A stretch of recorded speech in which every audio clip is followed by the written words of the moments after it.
예수님을 믿는 진짜 백이 그리스도인들은 빛이 나는 거예요.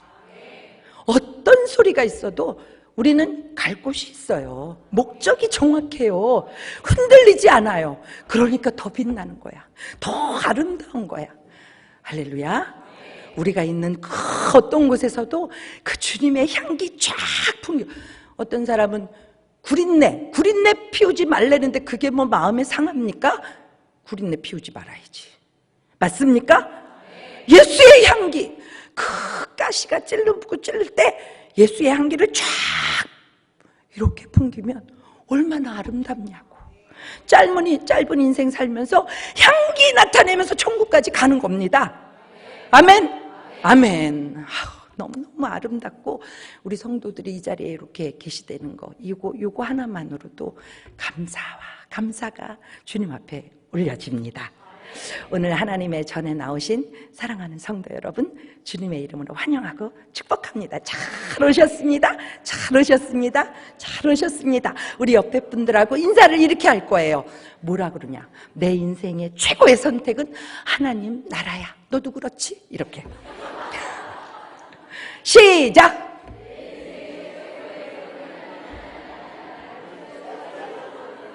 아이고, 버르장머리 없는 사람도 있어요. 어르신한테 너도 그렇지. 그러면 안 돼요.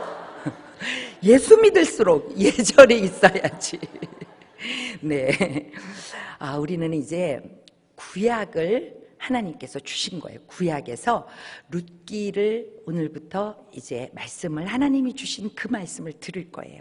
그러면 구약 안에 룻기가 있잖아요.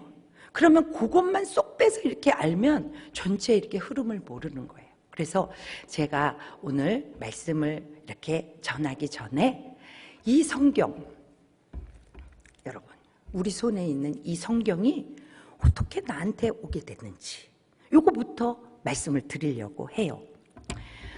사실 1600년 동안 이 성경이 쓰여지는데 1600년 걸렸다니까. 몇 명이? 40명이. 여러분, 한 사람이 한 10년 동안에 한 책을 써도 중간중간에 생각이 바뀌고 사고가 바뀌어가지고 가치관이 바뀌어가지고 이게 막 바뀌어요. 그런데 1600년 동안 40명이 썼는데 그 속에 흐르는 맥이 같다 이 말이에요. 뭐가? 성경이. 그래서 성경은 하나님의 감동으로 쓰여졌다는 것이 증명된다니까요. 근데 이제 맨 처음에는 두루마리로 이렇게 써졌어요. 맨 처음에 여기 종이가 없었잖아요. 그러니까 양피지에다 착 해가지고 두루마리로 여러 성경이 있었어요. 여러 두루마리가 있었어. 근데 이것이 지금 구약이 몇 권이게요? 3, 9, 27 시작!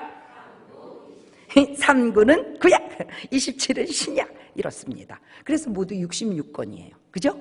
그러면 이 성경이 그렇게 많은 두루마리로 되어 있던 성경이 어떻게 39권만 똑 모아서 구약으로 만들고 27권을 똑 모아서 신약으로 만들었을까? 이 역사적인 흐름을 여러분들이 조금 알아야 돼요. 싫어요? 잘 거예요? 좀 알아야 돼. 알 건 알고. 그죠? 네. 이거를 알려면 이스라엘의 역사를 조금 알아야 돼요. 이스라엘의 최초 왕이 누굴까요? 그렇죠. 사울이에요. 입 딱 다물고 오신 분은 엿을 딱 무신 겁니까? 사울이에요. 둘째 왕은 누굴까요? 다윗. 셋째 왕은? 솔로몬. 이 솔로몬이 얼마나 받은 게 많냐고. 그럼 끝까지 잘 나가야지. 끝판에 죄를 짓잖아요. 그래서 나라가 두 쪽이 난다니까 어떻게? 북이스라엘, 남유다. 그 북이스라엘은 어디에 망하냐면 아수르한테 망해요. 그리고 남유다는 몇 년도?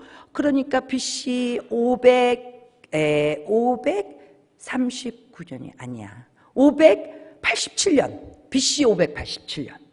588이 아니라 587이라 이 말이에요. 네, BC 587년도에 바벨론한테 멸망을 당합니다.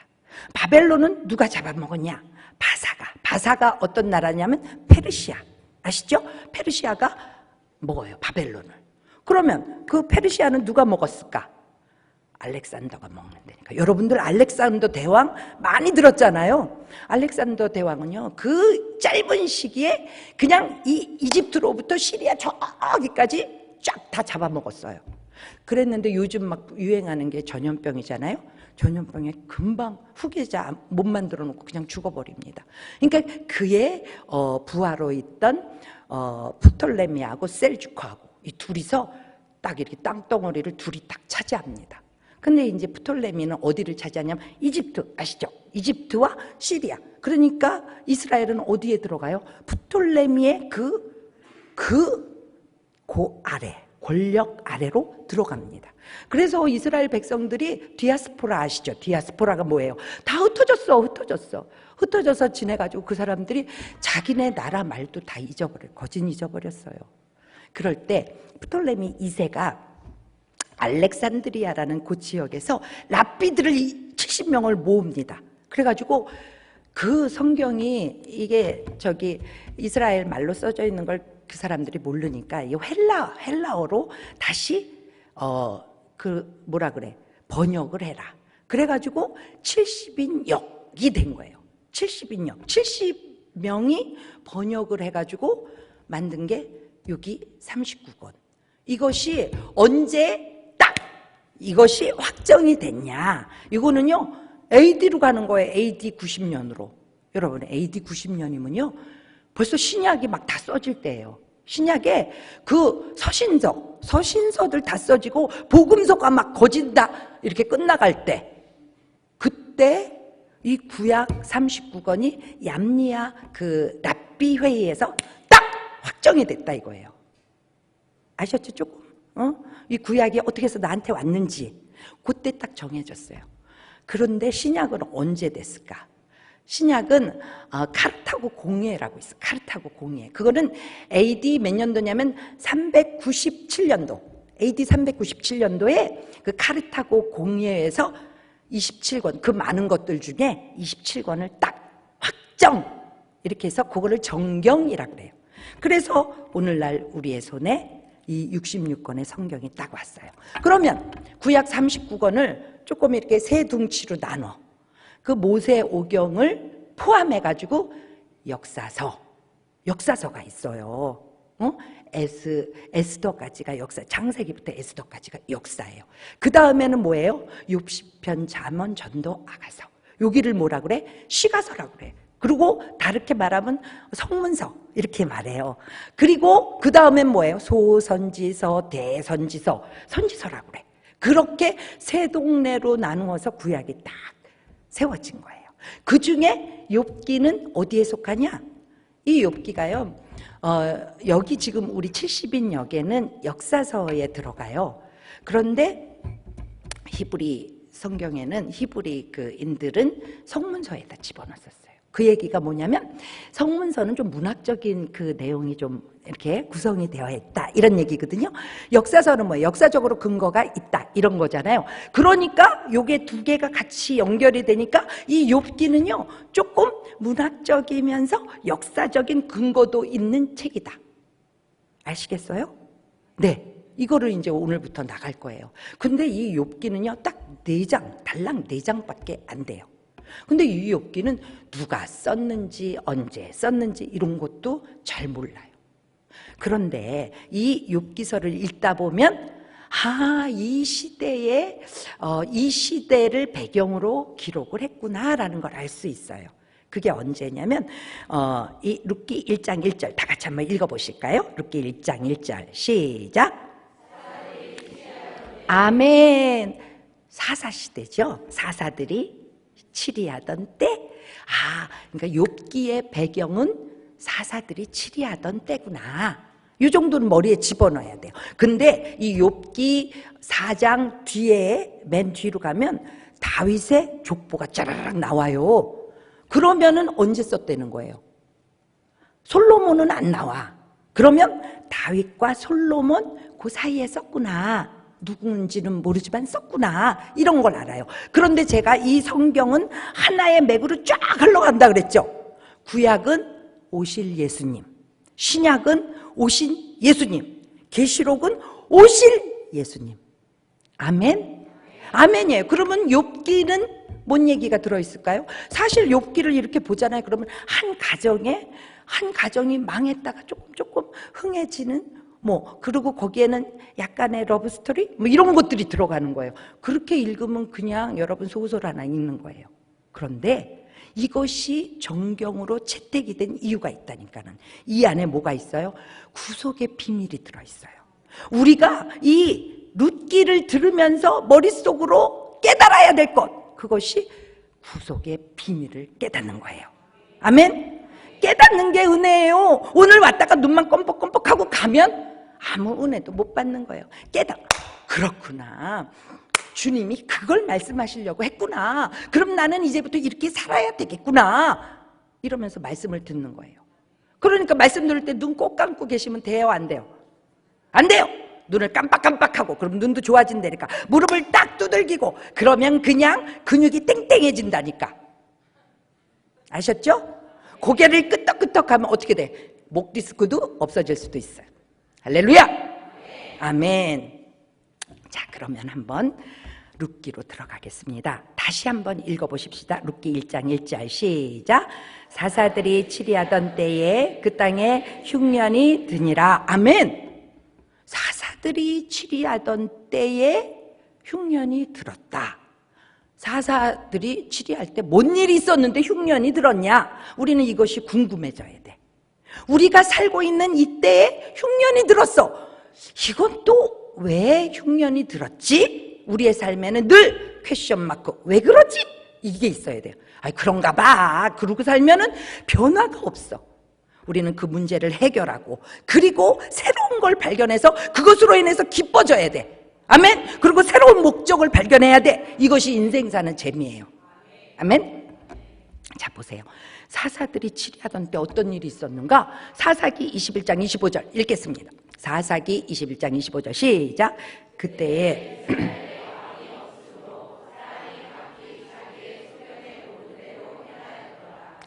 그때 이스라엘의 왕이 없었다.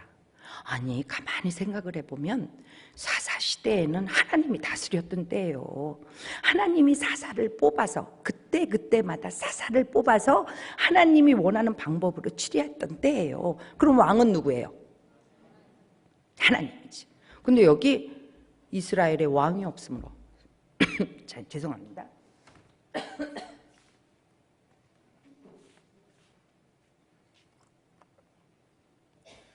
그 얘기는 자기들이 하나님을 왕으로 인정하지 않았다 이거예요. 그러니까 이 사사시대에는 권위를 부정하는 시대예요.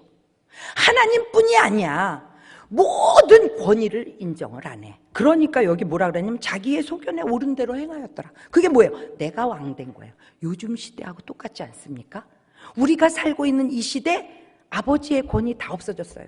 선생님의 권위 다 없어졌어요. 우리는 어른을 어른으로 모실 줄 몰라. 윗사람을 윗사람으로 대접할 줄 몰라. 다 뒤에 가서 호박을 까고 있어요. 이러면 흉년이 온다. 성경은 그렇게 말을 하는 거예요. 그러니까 지금 우리는 하나님이 원하는 건 뭐냐면 권위를 인정하는 것이 하나님을 믿는 사람의 모습이다. 아멘? 오늘 우리가 깨달아야 될 건 그거예요. 권위를 인정해야 되는 거구나. 하나님은 왕이십니다. 하나님의 권위를 인정하고 담임 목사님이 우리 교회는 하나님의 그 성령의 인도함을 받아서 우리 모두를 이끌고 갑니다. 그러면 담임 목사님 말씀하시면 아멘! 아멘으로 따라가는 거예요. 강단에서 뭐가 선포됐어요? 4월에 전도축제 선포됐습니다. 그리고 2월 며칠 안 남았어요. 2월에 기도해라. 3월에 나가서 전도해라. 4월에 등록시키고 양육하자. 그래서 우리와 함께 인생의 최대 선택, 최고의 선택, 하나님 나라가 우리도 되고 그들도 되게 하자. 이거 아니에요? 네, 그런 거가 강단에서 딱 쏟아지면 아멘! 왜? 권위를 인정하는 거예요. 그 권위를 인정할 때 하나님의 축복을 경험하게 되는 것입니다. 아멘? 그거를 깨달아야 돼. 지금 사사들이 치리하던 때에 그 땅에 흉년이 드니라. 여러분 성경에 땅이라는 게 나오면요, 복부인 요거 생각하면 안 돼. 땅 나오면 뭐예요? 하나님의 약속, 언약, 이거를 생각하는 거예요. 하나님은 내가 너에게 가나안을 주겠어. 그건 뭐예요? 언약이에요. 언약, 축복의 언약. 그렇게 내가 너에게 땅을 줄게. 이거는 축복이에요. 이미 우리는 하나님 앞에 축복을 받고 이 땅에 태어난 존재예요. 그러니까 하나님이 원하는 방법대로 살아야지. 그죠? 자, 보세요. 그 땅에 흉년이 드니라. 그런데요, 흉년이 드는 게 다 이 죄 때문만은 아니에요. 흉년이 드는 그 여러 가지 그 모양들이 있는데 크게 이제 세 가지로 이렇게 나누면, 첫 번째는 죄 때문이에요. 두 번째는요, 얘가 믿음이 똑바로 돼 있어? 테스트를 위해서 우리의 삶에 흉년이 와요. 아브라함도 그랬고, 이삭도 그랬고, 야곱도 그랬고. 그 흉년이 올 때 아이고 못 살겠네 그리고 도망가면 테스트에 탈락, 이렇게 되는 거예요. 그러니까 어떻게 해야 돼? 여러분 유도 보셨죠? 유도 딱 넘기는 거잖아요. 그때 해야 될 거 뭔지 아십니까? 굳히기예요. 굳히기. 아시죠? 딱 붙어가지고 안 넘어가. 이거 하려면요, 진액이 나와야 돼. 이거 위에서는 막 넘기려고 막 드는데, 아유, 아무도 못 보셨나 봐. 이거 운동 위에서 막 넘기려고 들 때 딱 어쩌면 그렇게 딱 붙어가지고 안 넘어가려고 치치치 이렇게 하잖아요. 굳히기. 그거 인내가 있어야 돼. 인내. 하나님이 나의 믿음을 테스트하려고 흉년을 줬을 때 불평불만 하고 막 이러고 뒤로 물러가고 이러면 안 돼요. 딱 굳히기. 그걸 인내라고 그래. 인내할 때는 진액이 나오는 거예요. 우리 담임 목사님 막 주일날 얼마나 그 예화가 은혜스러운지 저는 계속 그거가 묵상이 되는 거예요. 잠자리가 그 유충의 그 껍데기에서 나오려고 막 용을 쓰고 그러면 그 용이 막 이게 그냥 기름이 돼가지고 범벅이가 되잖아요. 그래가지고 거기서 그냥 쫙 나오면 햇빛이 쫙 비쳐서 이 날개가 쫙 펴지는 거예요. 그러면 그것이 창공을 나는 그 아름다움, 이것이 하나님을 경험하는 아름다움이다 이 말이에요. 그러니까 굳히기를 해야 돼. 옆에 분하고 한번 다시 얘기해. 굳히기 하자 우리. 시작. 어떤 분은 뭐라는 거야? 굳히기를 해야 된다니까. 딱 있네. 어떤 때? 하나님이 테스트할 때, 흉년으로 테스트할 때. 그러니까 지금 제가 이런 얘기를 하는 거는 자기를 지금 돌아보라는 거예요. 나 죄 때문에 흉년이 왔냐? 죄 때문에 아니면은 믿음의 테스트인가? 또 한 가지 있다니까요. 그건 뭐냐면 교육을 위해서 흉년이 올 수가 있어요. 누구를 교육시켰는 줄 아십니까? 누가복음 15장에 보면 그 탕자가 나와. 탕자가 아주 아버지 돌아가시지도 않았는데 돈부터 달래. 그래가지고 그걸 가지고 가서 얼마나 허랑방탕합니까? 그러다가 그냥 그 주엽 열매도 못 먹어가지고 완전히 굶어 죽게 생겨가지고 아버지한테 오잖아요. 그걸 뭐라 그래? 집 떠나면 개고생이다. 이걸 딱 깨달은 거예요. 주님 떠나면 개고생이야. 저 목사님은 좋은 말을 써야지 왜 입으로 그래. 개고생인 걸 개고생이라 그러지. 그럼 뭐라고 합니까? 주님 떠나면 정말 비참해지는 거예요. 우리 주님의 그 돌보시는 그 품 안으로 들어와야지. 그 밖으로 나가보세요. 여러분들 힘으로 살려고 해보세요. 개고생이라니까. 그리고 천국도 못 가. 그럼 뭡니까 그게? 인생은 그렇게 살면 안 돼. 인생은 주님 안에서 어찌됐든지 주님 안에서 살다가 아무리 흉년으로 힘들고 먹을 것이 없어도 주님의 이 교회에서 이 정말 어머니 뱃속 요 안에서 여기서 주시는 말씀 들으면서 강단 가까이 와가지고 기도하고 말씀 떨어지는 대로 행동하고 아무리 흉년이더라도 그렇게 가까이 와서 그렇게 교육을 받는 거예요. 그러면 하나님 앞에 참 너 잘했구나, 내가 널 너무 사랑한다, 요 말씀을 들어야지. 우리가 천국에 가서도 주님이 팔 벌리고 야 내가 너 다 봤거든, 너 참 잘했다, 어서 와라, 이렇게 해서 주님의 품에 안겨봐야지. 아멘? 아멘. 천국이 실제가 아니면 예수님이 왜 십자가를 치냐고. 천국이 실제가 아니면 왜 예수님이 부활하시냐고. 그러니까 여러분, 천국이 실제인 것이 분명하기 때문에 여러분 주님 만날 준비를 해야 돼.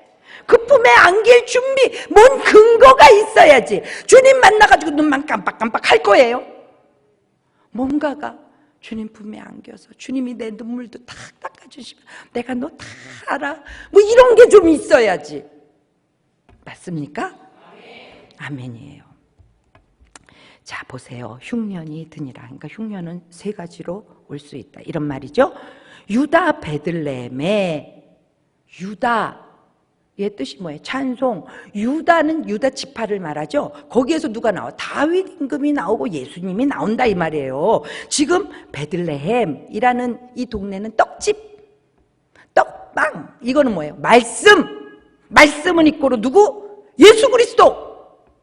유다 베들레헴에 예수님 안에 예수 믿는 사람으로 한 사람이 살았어, 이 얘기예요. 한 사람이 살았는데 그의 아내와 두 아들을 데리고. 그러니까 여기 지금 리더가 누구예요? 한 사람이네. 이 한 사람인 사람이 리더야. 왜? 아내와 아들을 데리고 움직이니까 리더라, 이 말이에요. 리더가 똑바로 돼야 돼. 우리는 그래서 리더를 위해서 기도해야 돼요. 우리나라가 지금 흉년 중에 흉년이에요. 왜 흉년이에요? 하나님을 대적하고 차별금지법 얘기하고 하나님을 섬기려고 생각을 안 해. 말씀과 위배되는 거는 다 나와서 해. 이러니까 흉년이 되는 거죠. 그러니까 정치도 경제 완전히 바닥 다 치고 있잖아요. 경제, 외교는 어떻습니까? 외교는 완전 우리요 망신살이 뻗쳤다니까. 지금 세계적으로 우리나라 안 봐도 우리가 얼마나 위대한 민족인데 우리나라를 안 받아, 이렇게 되어졌어. 이걸 흉년이라고 그래. 흉년. 우리나라의 리더를 위해서, 위정자들을 위해서 기도하라, 주님은 말씀하셨잖아요. 우리 그리스도인들은 기도할 사명이 있어요. 위정자들을 위해서 기도해야 돼. 여기 보니까 한 사람이 나와. 이 사람이 리더예요. 한 사람이 그의 아내와 두 아이를 데리고, 그 다음에 다 같이 한번 읽어보세요. 시작. 아이고, 다시 땡이에요. 땡. 읽을 때는 한꺼번에 또박또박 다 같이. 자, 그의 아내와 두 아들을 데리고 시작. 이게 뭔 얘기냐고. 이게 뭔 얘기냐고. 지금 유다 베들레헴은 뭐라 그랬어요? 예수님이 태어난 거예요. 다윗 임금이 태어난 그곳이에요. 떡집이에요. 말씀 예수 그리스도. 근데 예수 그리스도가 계신 베들레헴에 흉년이 왔다고. 우리가 예수 믿다가 어려움이 왔다고. 예수 믿는데 굶어 뭐가 생기는 게 없어. 그렇다고 해서 떠나. 여기가 그렇게 했다, 이 말이에요. 떠나서 어디로 갔어? 모압 지방으로 갔어. 여러분, 모압은요 너무 기막힌 곳이잖아요. 창세기 19장 36절로 가봐요. 창세기 19장 36절. 자, 창세기 19장 36절 읽겠습니다. 시작. 37절.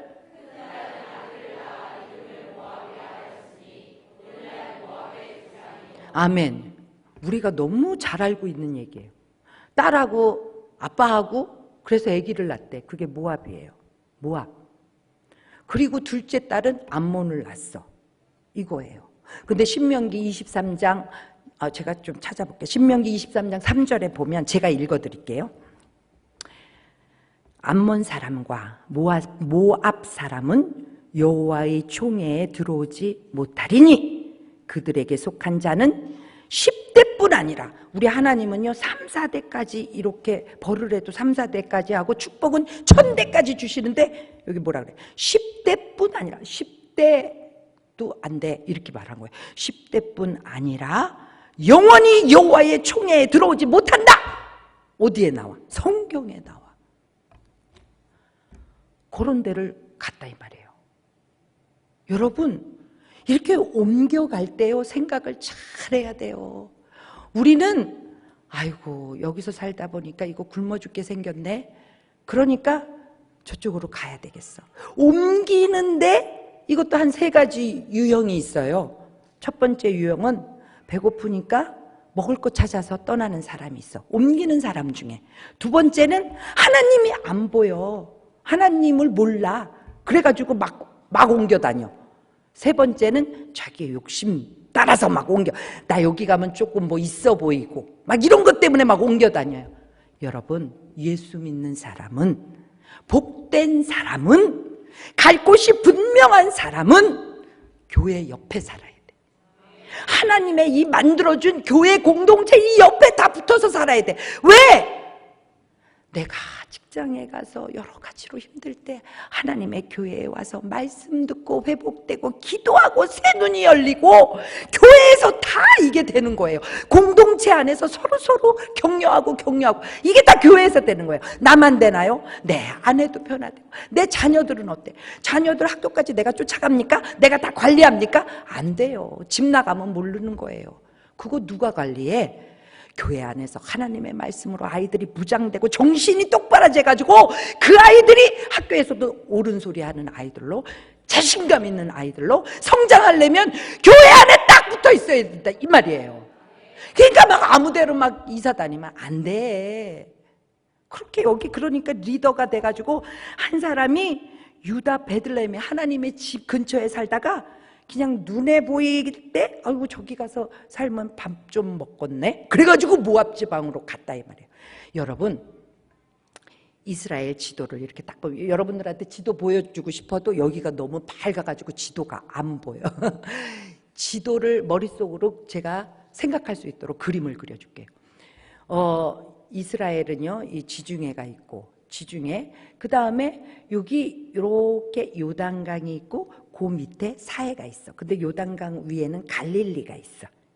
이렇게 되어져 있어요. 그런데 이 베들레헴 유다 지방은요, 요단강을 기점으로 해서 여기 지중해 연안 요쪽 여기가 유다예요. 그러면 모압은 어디예요? 요단강을 건너가야 모압이야. 얼마나 가고 싶으면 얼마나 멀리 가려고 강을 건너서 가냐고. 강을 건너서. 리더를 똑바로 해야 돼.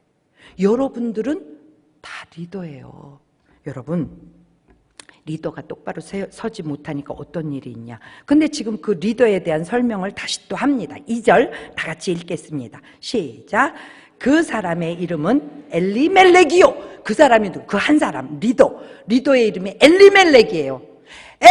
뭐예요? 하나님이라는 뜻이요. 우리도 엘 베이커리 있어요. 하나님이 돌보시는 빵집. 하나님. 하나님. 하나님은 나의. 그 다음에 멜렉. 그거 뭐예요? 왕이시다 이 말이에요. 이름이 하나님은 나의 왕이야. 이거 뭐예요? 신앙 고백이네. 이름은 누가 줘줘요? 부모님이 줘줘. 그러니까 이 사람 누구야? 모태신앙이야. 모태신앙. 부모님이 믿음이 좋아. 우리 아들도요, 제가 사무엘이라고 이름을 줬잖아요. 선지자 중에 최고의 선지자가 되면 이게 부모의 신앙으로 애들의 이름이 막 이렇게 된 거예요. 지금 엘리멜렉, 이게 모태신앙의 아이예요. 그 아이와 또 나오미, 기쁨이라는 이름을 갖고 있어. 이것도 모태신앙이겠죠. 모태신앙과 모태신앙이 딴따다단 결혼을 했어. 이게 모태신앙이라는 게 교회만 왔다 갔다 하면 아무짝에도 소용이 없다 이거예요. 그걸 여기서 보여주는 거예요. 나오미하고 엘리멜렉이 결혼을 했는데 자식 이름 짓는 거 한번 보실래요? 여기 뭐라 그러냐면 두 아들의 이름은 하나는 말론이요. 말론이 뭐예요? 병약해. 왜 애 이름을 병약하다고 지냐고. 이게 모태신앙이 결혼해가지고 애를 병약하다고 친 거예요. 그게 뭐예요? 이 병약하다는 건 신앙이 없어. 나도 신앙이 없으니까 자식도 신앙이 없는 거야. 내가 주님을 만나지 못했으니까 자식에게 믿음을 심어주지 못한 거야. 그리고요, 기럨 아들 둘인데 기럨은 뭐예요? 기럨은요, 상실 없어. 다 날라갔어. 어찌 이름을 이렇게 짓냐고. 기련이에요. 상실. 그런데 성경은 뭐라고 얘기를 하냐면 기련이니 유다 베들레헴 에브랏 사람이더라. 여기서 유다 베들레헴 에브랏 사람이라는 걸 또 딱 강조해. 여러분 가만히 생각해 보세요. 유다는 뭐라 그랬어요? 유다 지파에서 다윗이 나오고 예수님이 나왔어. 그죠? 그리고 베들레헴은 빵집, 말씀, 예수 그리스도야. 그 다음에 에브랏은 뭐 풍요. 그러니까 예수님이 계셔야 기쁨이 있고, 유다라는 것은 기쁨이라는 의미거든요. 기쁨이 있고 풍성함이 있는 거예요. 예수님이 계셔야지만. 지금 유다 베들레헴 에브랏 사람이야. 그러니까 이 집은 예수님을 반드시 믿어야 돼. 내 인생의 최고의 선택이 하늘나라여야 돼. 하나님의 나라 이거여야 돼. 그러면 그거를 자녀에게도 똑부러지게 해줬어야 되는데 자녀가 말론과 기련이었다, 이 집이. 그래서 아빠가 여기 지금 엘리멜렉이라는 이 아빠 리더자가 데리고 모압, 예전에 고대 시대에는요 부족들이 있는데 이 부족들은 신의 지배를 받는다 이런 의미를 갖고 있었어요. 그러니까 이스라엘 민족들은 하나님의 지배를 받는 거예요. 그런데 이 모압 지방 사람들은 누구의 지배를 받냐면 그노스라는 신의 지배를 받아. 근데 사실요 하나님 이외의 신은 없는 거예요. 그러면 그노스라는 신은 어디서 나왔어? 그노스라는 신은 자기네들이 만든 거예요.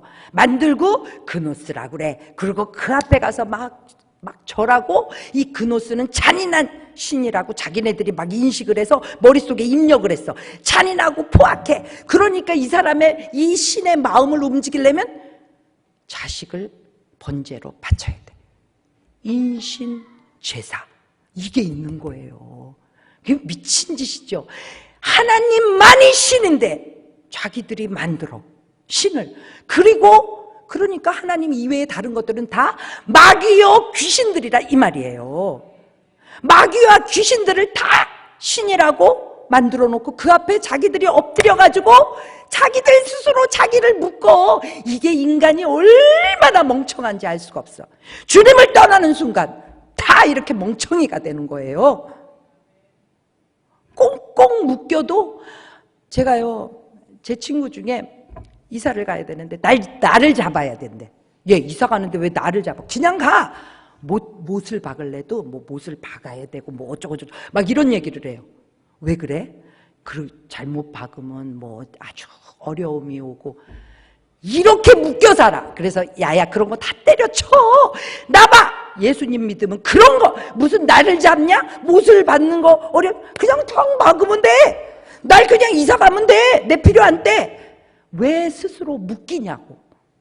세상 사람들은 이렇게 묶이고 자기의 귀중한 새끼를 또 갖다 바쳐. 이런 미친 짓을 한다 이 말이에요. 하나님을 떠나는 순간 이렇게 돼버리는 게 인간의 모습이에요. 자 보세요. 모압 지방에 들어가서 거기 살았어. 그 결과 어떻게 돼? 3절 읽어보세요. 시작.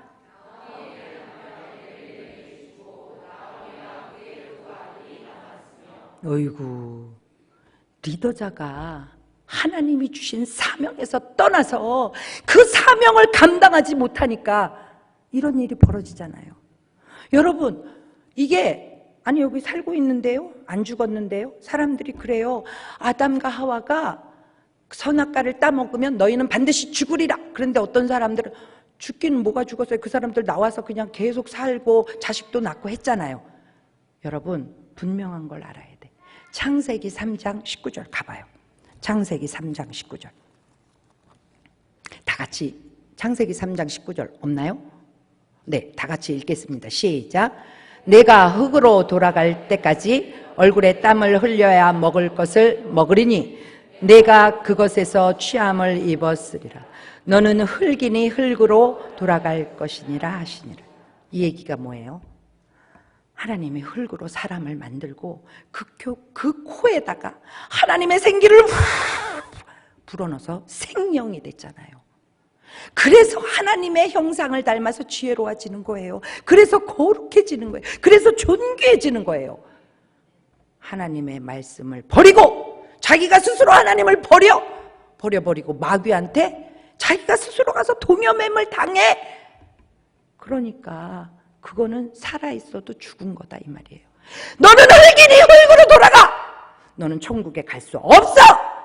가치 없는 흙이야. 하나님이 이렇게 얘기하시는 거예요. 우린 똑바로 살아야 돼요. 우리는 성경을 보면서 정확한 걸 알아야 돼. 여기 보세요. 나오미의 남편. 아니 지금 1절에서는 한 사람이 그의 아내와 두 아들을 데리고 이렇게 성경은 기록이 돼 있었어요. 그런데 3절에서는 나오미의 남편 엘리멜렉이 죽고 나오미와 그의 두 아들이 남았으며, 그러면 리더자가 어떻게 된 거예요? 나오미로 바뀐 거예요. 이걸 다른 말로 촛대가 옮겨졌다라고 그래요. 살아있어도 하나님이 주시는 사명을 감당하지 못하면 하나님은 촛대를 옮겨요. 여러분은 어떻게 하실 거예요?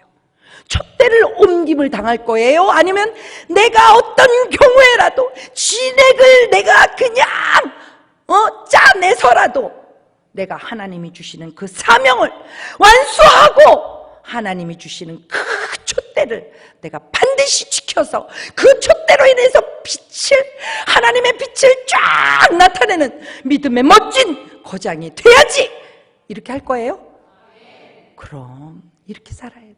이래야 내 자식도 살리고, 내 옆에 죽었던 엘리멜렉이 이 사람은 아무튼 지금 죽은 것처럼 보이는 하나님을 알지 못하는 그런 영혼들 다 살리는 거예요. 여기 나오미에게 촛대가 옮겨진 거예요. 여러분들에게는 오늘 이런 나라가 이렇게 흉년 가운데 어수선한 이야기를 듣는 이런 가운데 그거 그냥 박차고 뚫고 교회로 나온 우리들은 하나님께서 사명을 주신 거예요. 사명을 받았어. 그러면 여기 3절 보세요. 나오미의 남편은 이미 죽었어. 그런데 리더자가 바뀌고 이제 촛대가 나오미에게 주어졌어. 그래서 나오미와 그 두 아들이 남았다는 건 뭐예요? 소망이 있다. 그러니까 너가 촛대를 받았으니까 이 남은 애들을 살려! 이거 아니에요? 그게 사명을 받은 거예요. 우리 교회에서도 지금 4월에 이 지역에 지금 다 죽어가. 하나님 아는 사람을 찾아보기가 어려워. 이런 때 너가 일어나서 살려! 하나님이 우리에게 사명을 주셨어. 이때 밥만 먹고 누워서 자고, 목사님은 얘기해도 나는 그냥 교회만 가는 것으로 만족하셔, 이러고 있으면 사명을 어떻게 감당하냐고. 지금 나오미가 그 촛대를 받았으면 하나님 아버지 앞에 정말로 그 받은 촛대 사명을 감당하기 위해서 눈물로 기도하고. 왜?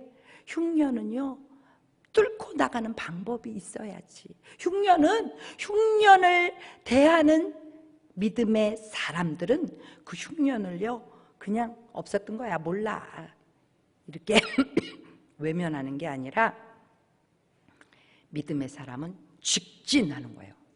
흉년을 향해서 직진. 어려움이 왔을 때 거기서 이건 나 모르는 일이야 이러고 어려움이 와도 그냥 아닌 척하고 있으면 이거는 부정이라고 그래요. 이런 사람은 기도를 안 해. 왜? 아닌 척, 그냥 몰라 이렇게 하고 있기 때문에.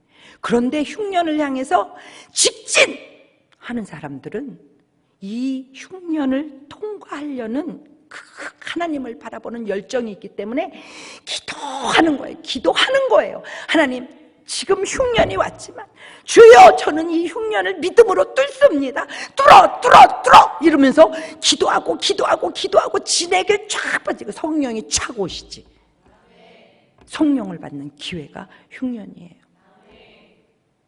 나오미가 그랬어야 돼. 남편이 죽었는데 그런데도 멀쩡하니 헐렁멀렁 하고 있으면 되냐고. 우리는 여기서요 깨닫는 게 은혜야. 오늘 제목이 깨닫는 게 은혜예요. 제발 깨달아. 깨닫는 게 은혜예요.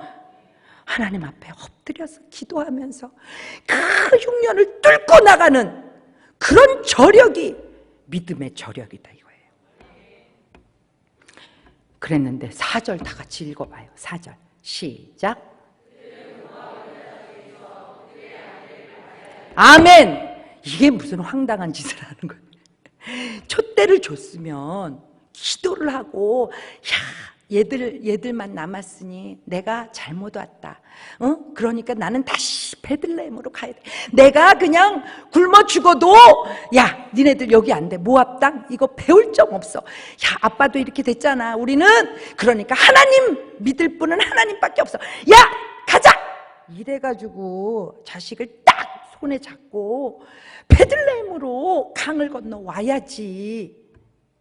여기 보면요, 4절을 읽으면서 기가 막힌 거예요. 뭐라 그래? 그들은 모압 여자 중에서. 이게 뭐예요?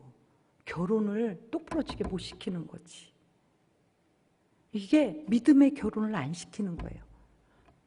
모압 여자. 지금 모압 여자 중에서 그들의 아내를 맞이하였는데, 이거 성경과 위배된 거죠. 하나님이 멍에를 어떻게 매라 그랬어? 멍에를 믿는 자와 함께 매라 이 말이에요. 근데 모압 여자 중에서 그들의 아내를 맞이하였는데, 하나의 이름은, 이 오르바는 누구의 짝이냐면 기럐의 짝이에요. 기럐의 이름이 뭐라 그랬어요? 상실이라 그랬잖아요. 그런데 이 오르바의 이름의 뜻은 바람에 밀리는 구름이에요. 무슨 성경에 이름이 나오면 여러분 막 찾아봐. 그럼 기가 막히다고요. 이렇게 둘이 짝이 됐어. 주님을 떠나면 이런 경우가 생기는 거예요. 하나의 이름은 그래도 룻이에요. 룻은 뭐예요? 친구예요. 친구. 그런데 이렇게 하나님을 떠나고 기회를 줬는데도 하나님 앞에 돌이키지 못하니까 5절을 읽어보세요. 5절 시작.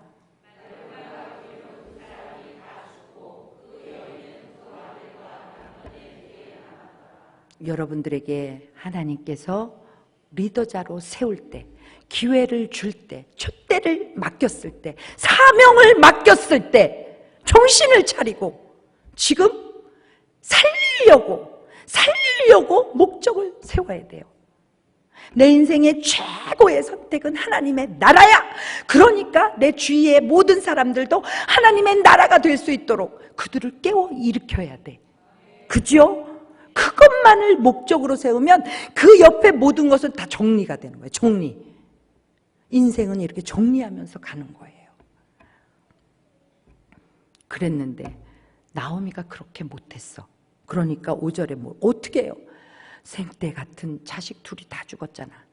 자식들이 다 죽었어. 우리가 주님 앞에 똑바로 서지 못하면, 사명 감당하지 못하면 내가 사랑하는 것들이 다 없어진다니까. 내가 사랑하고 의지하고 애지중지하던 게 다 없어진다니까. 이렇게 되면 되겠어요? 그런데 여기 5절에 그래도 소망이 보여. 그거 뭐예요? 말론과 기럐 두 사람이 다 죽고 그 여인 누구예요? 나오미라니까. 나오미. 하나님이 버리지 않았어. 그 여인은 두 아들과 남편의 뒤에 남았더라. 이거 뭐예요? 하나님이 다시 사명을 주시는 거예요. 이게 황무지에 꽃이 피고 있는 거예요. 여기에서 우리는 이 룻기의 소망을 보는 거예요.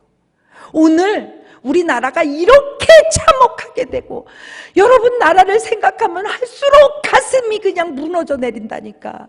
우리 대한민국이 어떻게 세워진 나라인데, 우리 선조들이 얼마나 목숨 걸고 눈물로 기도하며 그 모진 고문을 당하며 우리 대한민국 하나 세우려고 그렇게 애를 써가지고 이렇게 세운 걸 그 집 알새기를 만들고 말이에요. 이렇게 되냐고. 이거 애들은 교육이 다 엉망이야. 학교가 다 이게 되겠습니까? 교육이 다 무너졌다니까. 이런데 우리가 여기 사명자로 있어. 우리 뭐 해야 돼요? 하나님이 우리에게 뭘 맡겼을까요? 그런데 우리 기도하지 않아. 기도할 줄 몰라.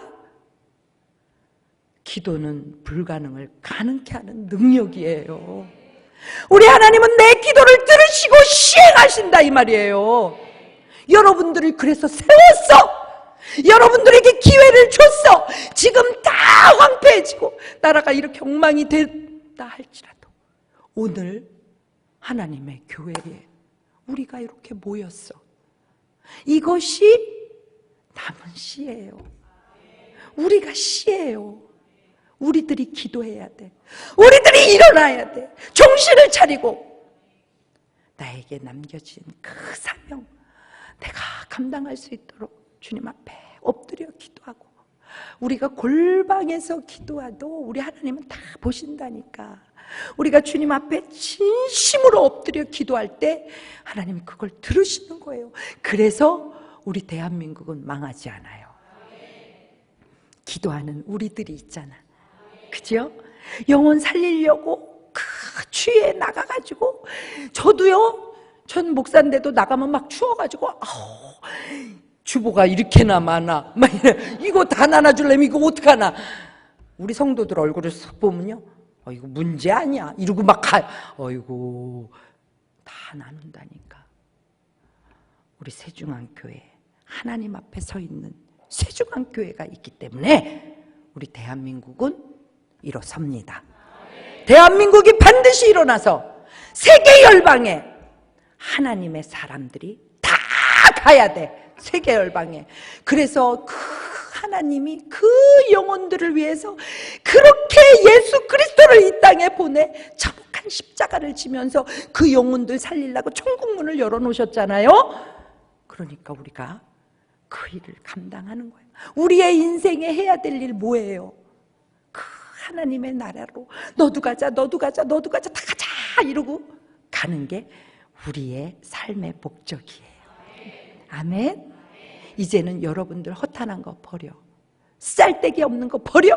깨끗하게 정리하고 간촐하게 하나님을 향해서 달려가는 저와 여러분들이 되시기를 주님의 이름으로